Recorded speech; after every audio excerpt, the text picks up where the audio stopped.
So ఇవన్నీ ఎప్పుడు వస్తాయి అంటే ఏలినాటి శని నడిచినప్పుడు, అష్టమ శని నడిచినప్పుడు, అర్ధాష్టమ శని నడిచినప్పుడు, వ్యయ గురువు ఉన్నప్పుడు, అలాగే రాహు దశ కేతు దశ నడిచినప్పుడు, అలాగే కుజ దశ నడిచినప్పుడు. అంటే ఈ దశా చిత్రాలు ఎప్పుడైతే మీ జాతకంలో వస్తాయో, ఉదాహరణ ఏలినాటి శని ఇప్పుడు ప్రస్తుతము కుంభం మీనం మేషరాశికి నడుస్తోంది, అష్టమ శని సింహరాశికి నడుస్తోంది, అర్ధాష్టమ శని మనకి ఎవరికి నడుస్తుంది? అర్ధాష్టమ శని ధనుస్సు మకరం వృచ్చికం ధనుస్సు మకరం కుంభం అంటే ఇప్పుడు ప్రజెంట్ ధనుస్సు రాశికి నడుస్తుంది. సో ధనుస్సు రాశి. అలాగే వ్యయ గురువు అంటే ప్రజెంట్ ఇప్పుడు ఎవరికి కర్కాటక రాశికి ఉన్నాడు. రేపు వచ్చే నెల అక్టోబర్ 17వ తేదీ సింహరాశిలోకి వెళ్తున్నాడు. సింహరాశికి వ్యయ గురువు అవుతున్నాడు. సో రాహు దశ ఎవరికి నడుస్తుంది, కేతు దశ ఎవరికి నడుస్తుంది, కుజ దశ ఎవరికి నడుస్తుంది. సో ఈ దశా చిత్రాలు వచ్చినప్పుడు వీళ్ళు కొంతమంది పదవిని కోల్పోవడం, కొంతమంది ప్రాణగండాలు ఎదుర్కోవడం అంటే ఆరోగ్యపరమైన ఇబ్బందులు ఎదుర్కోవడం, కొంతమంది న్యాయపరమైన చిక్కులు ఎదుర్కొని జైలుకు పోవడం, కొంతమంది income tax, GST, sales tax, commercial tax లేదా ఈడీ, సిబిఐ లాంటి కేసులు ఎదుర్కోవడం, లేదా కొంతమంది మంచి పొజిషన్ లో ఉన్నటువంటి అంటే ఉదాహరణకు పోలీసులు తీసుకుంటే లా అండ్ ఆర్డర్ లో ఉన్న పోలీసులు లూప్ లైన్ లోకి వెళ్ళడం, లైక్ ట్రాఫిక్ లేకపోతే ఇంకెక్కడో పని లేనటువంటి ప్రదేశానికి అంటే పరపతి లేనటువంటి ప్రదేశానికి ట్రాన్స్ఫర్ అవ్వడము, అలాగే ఐఏఎస్లు, బ్యూరోక్రాట్లు, పెద్ద లెవెల్లో ఉండే ఐఏఎస్లు, ప్రిన్సిపల్ సెక్రటరీస్ నామమాత్రమైనటువంటి పోస్టులకు వెళ్లడము. సో ఇవన్నీ కూడా ఎదుర్కొనేటువంటి అవకాశాలు ఉంటాయి. కాబట్టి ఎప్పుడే గాని మన పరిస్థితి బాగుంది కదా అని మనం ఎప్పుడు కళ్ళు నెత్తికెక్కినట్టుగా బిహేవ్ చేయవద్దు. సో సాధ్యమైనంత వరకు చాలా జాగ్రత్తగా ఉండాలి. ప్రజెంట్ భారతదేశ కాలమాన పరిస్థితులను బట్టి బట్టగాల్చి మీదేయడం అనేటువంటిది చాలా ట్రెండింగ్ లో ఉంది. సో నేను నీ మీద బురద చల్లుతాను, నువ్వేమన్నా చేసుకో, నాకు సంబంధం లేదు. సో నేను తిట్టొచ్చు కానీ నువ్వు నా జోలికి రావద్దు, నేను నిన్ను విమర్శించవచ్చు, నువ్వు నా జోలికి రావద్దు. సో ఇలాంటి వ్యవహారం నడుస్తున్నటువంటి భారతదేశ ట్రెండ్. అలాగే నరఘోష చాలా తీవ్రంగా ఉంది.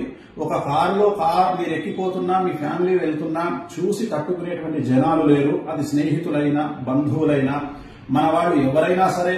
ఒక ఉద్యోగం మంచిది వచ్చినా, ఒక కారు కొనుక్కున్నా, ఒక పెళ్లి చేసుకున్నా, ఒక ఇల్లు కట్టుకున్నా, సో ఏది చేసుకున్నా నరఘోష, నరదృష్టి అనేది చాలా తీవ్రంగా ఉంది. తిరుమల వెంకటేశ్వర స్వామి వారికే తప్పడం లేదు నరదృష్టి. సో మనం ఎంత అవ్వాలము, సో నరదృష్టి అనేటువంటిది రెగ్యులర్ గా ఉంటుంది. సో మరి వీటికి ఏం చేసుకోవాలి అంటే, భగవంతుడు కమాండ్ చేసే జాతకం 88% అయితే మన చేతిలో 12% అనేటువంటిది తగ్గి ఉండడం. సో మనం ఎప్పుడైతే మనకు ఎదురుగాలి వీస్తుంది అని అనుకుంటామో అప్పుడు తగ్గి ఉండడము. అలాగే ఈ రోజు మనం పొజిషన్ లో ఉన్నాం కదా, ఈ రోజు మనం ప్రభుత్వంలో ఉన్నాం కదా, లేదా ఈ రోజు మనం డ్యూటీలో ఉన్నాం కదా, ఈ రోజు మన దగ్గర డబ్బులు ఉన్నాయి కదా.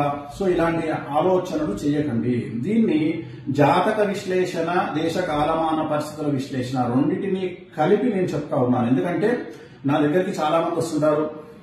మొన్నటి వరకు 6 నెలల వరకు మేము 100 కోట్ల బిజినెస్ చేసాం స్వామి, సడన్ గా ఇప్పుడు బిలో 10% పడిపోయింది అంటే ఒక 10 కోట్ల బిజినెస్ వచ్చింది. సో దీన్ని బేస్ చేసుకున్న వాళ్ళు ఎన్నో కమిట్మెంట్స్ ఉంటాయి. ఇప్పుడు ఉదాహరణ మైనింగ్ చేసే వాళ్ళ గురించి మాట్లాడుకుందాం. మైనింగ్ చేసే వాళ్ళు ఏం చేస్తారు, సడన్ గా కొన్ని 100 కోట్ల రూపాయల మైనింగ్ చేసేటప్పటికి ఇక్కడ ప్రొక్లైనర్, జేసీబీలు, ఇతరత్ర ఇనుము రకమైనటువంటి ఐటమ్స్ అన్ని కొనేస్తారు. కొనేసి ఒక 50 కోట్ల 100 కోట్ల ఇన్వెస్ట్మెంట్ పెట్టేస్తారు. తీరా చూస్తే ఆ మైనింగ్ అనేది సడన్ గా కొత్త గవర్నమెంట్ వచ్చి లేదా ఎవరికైనా పడకపోవడం వల్ల ఆ ప్రాజెక్ట్ ఆగిపోతుంది. అప్పుడు ఏమవుతుంది, ఆ ప్రాజెక్ట్ ఆగిపోయింది అంటే మీరు పెట్టినటువంటి 100 కోట్ల రూపాయలు రిజల్ట్ అనేది శూన్యం. సో ఇలాంటివి జరిగే అవకాశం ఉంటుంది. సో అందుకనే జాగ్రత్తగా ఉండండి. ప్రస్తుతం దేశ కాలమాన పరిస్థితులు చాలా బాగాలేవు. అన్నిటికంటే ముఖ్యమైన విషయాన్ని చెప్పదలుచుకున్నా, ఎప్పుడైతే మీరు సెలబ్రిటీయో, డబ్బు సంపాదించడమో, మీకు పేరు ప్రఖ్యాతులు వచ్చినాయో ఖచ్చితంగా మీరు సమాజంలో సమస్యలను ఎదుర్కోబోతున్నారు అని మానసికంగా ఫిక్స్ అవ్వండి. ఈ సమాజంలో శుద్ధపూస ఎవ్వరూ లేరు కాబట్టి ఎవడో మనల్ని విమర్శిస్తాడు, ఎవడో మనల్ని తప్పుపడతాడు, లేదా ఎవడో మన గురించి ప్రాపగండ చేస్తాడని మర్చిపోండి. ఎందుకంటే ఎవరు శుద్ధపూసలు కాదు. సమాజంలో తప్పు చేయకుండా బతికేవాడు ఎవడూ లేడు. అలాగే సక్సెస్ అనేది వాడు వస్తుంది, రేపు వెళ్తుంది. ఈ రోజు సక్సెస్ రాగానే పొంగిపోవడము, కింగిపోవడము తప్పు.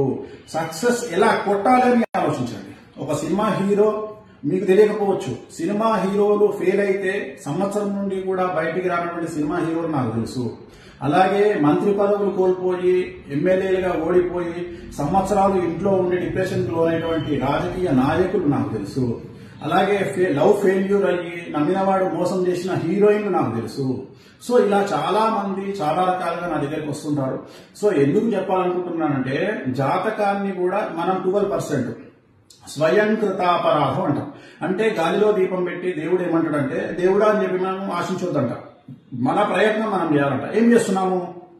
దేవుడు ఆడ గాలిలో దీపం ఉంటే అట్లీస్ట్ ఆ 2 చేతులతోని దీపాన్ని ఆపే ప్రయత్నం చేస్తున్నాం. అంటే గాలిని కంట్రోల్ చేసే ప్రయత్నం మనం చేస్తే భగవంతుడు అనుకుంటాడట, ఓహో వీడు ప్రయత్నం చేస్తున్నాడు కాబట్టి వీడికి నేను సహకరించాలి అని గాలిని కంట్రోల్ చేస్తాడంట.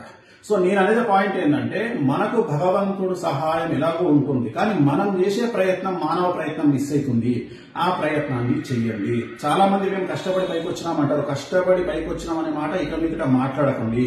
కసితో పైకి వచ్చినామని మాట్లాడండి. ఎవడైనా కష్టం చేస్తేనే పైకి వస్తాడు, కష్టం చేయకుండా ఎవరు పైకి రారు. కానీ కసితో పని చేయండి. కలియుగంలో ఇప్పుడు మనం ఉన్నటువంటి సమయంలో కష్టపడి పని చేస్తే సక్సెస్ దక్కదు, కసితో పని చేస్తే సక్సెస్ దక్కుతుంది. అలాగే ఎంత ఎదిగినా ఒదిగి ఉండడం అనేటువంటిది నేర్చుకోండి. సో ఇది మానవ ప్రయత్నం అని చెప్తా ఉన్నా నేను. అలాగే డబ్బులు చేతిలో ఉన్నాయి కదా అని ఇష్టం వచ్చినట్లుగా ఇన్స్టాల్మెంట్లో వస్తువులను కొనడము, ఇష్టం వచ్చినట్లుగా కార్లు కొనడము, ఇష్టం వచ్చినట్లుగా షో ఆఫ్ చేయడము మరీ ఎక్కువైపోయింది ప్రస్తుత కలియుగంలో. సో జాగ్రత్తగా ఉండండి. రాబోయేటువంటి పరిస్థితులు చాలా కష్టతరంగా ఉండేటువంటి అవకాశాలు ఉన్నాయి. ఎందుకంటే గురువు ఎప్పుడు అతిచారంలోకి వెళ్ళలేదు. ఫస్ట్ టైం నాకు బుద్ధి తెలిసినప్పటి నుండి గురువు సంవత్సరంలో 2 రాశులు మారుతా ఉన్నాడు. గురువు ఎప్పుడు ఒకటే సంవత్సరంలో ఒకటే రాశి మారుతాడు. అలాంటిది వచ్చే నెల అంటే అక్టోబర్ 17వ తేదీ నుండి డిసెంబర్ 5 వరకు గురువు మిథున రాశి నుండి కర్కాటక రాశిలోకి ప్రవేశిస్తా ఉన్నాడు. తిరిగి అక్కడి నుండి మళ్ళీ వెనక్కి వస్తా ఉన్నాడు. సో ఇది మనం ఎక్స్పెక్ట్ చేయనటువంటి గ్రహ గమనంలో ఒక అతిపెద్ద మార్పు, ఒక అతిపెద్ద సంచలనం. కాబట్టి ప్రతి మనిషి గురువు అంటే ఏంటండి, అరే వాడికి గురుబలం ఉందా అంటారు. సో గురుబలము ఉంటేనే ఈ సెలబ్రిటీలు కానీ, పొలిటీషియన్లు కానీ, హీరోయిన్లు కానీ, హీరోలు కానీ, సెలబ్రిటీ స్టేటస్ కానీ, ఏదో ఒకటి విఐపి స్టేటస్ కానీ, బ్యూరోక్రాట్ స్టేటస్ కానీ, పదవి కానీ, ఇవన్నీ గురుబలం వల్ల వచ్చేవి.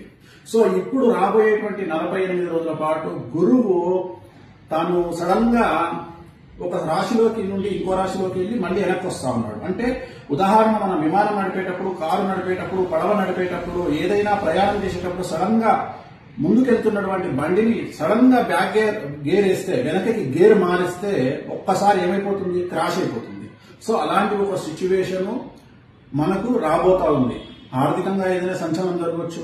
సో ఇవన్నీ ఎవరైతే ఇప్పుడు నేను చెప్పినటువంటి ఈ గ్రహ గమనాలు ఉన్నాయో ఈ గ్రహ గమనాన్ని బేస్ చేసుకొని జాగ్రత్తగా ఉండండి. రాబోయే కాలంలో వాటికి సంబంధించినటువంటి రెమెడీస్ మీ దగ్గరలో ఉన్నటువంటి జ్యోతిష్కులను కానీ, పంతులను కానీ, పండితులను కానీ అడిగి తెలుసుకోండి. సాధ్యమైనంత వరకు అనియమనిగా ఉండండి. సాధ్యమైనంత వరకు డౌన్ టు ఎర్త్ గా ఉండండి. కొద్దిగా ఈగోను అలాగే అతిని తగ్గించుకొని మెలగడానికి ప్రయత్నం చేయండి. ఓం నమో వెంకటేశాయ.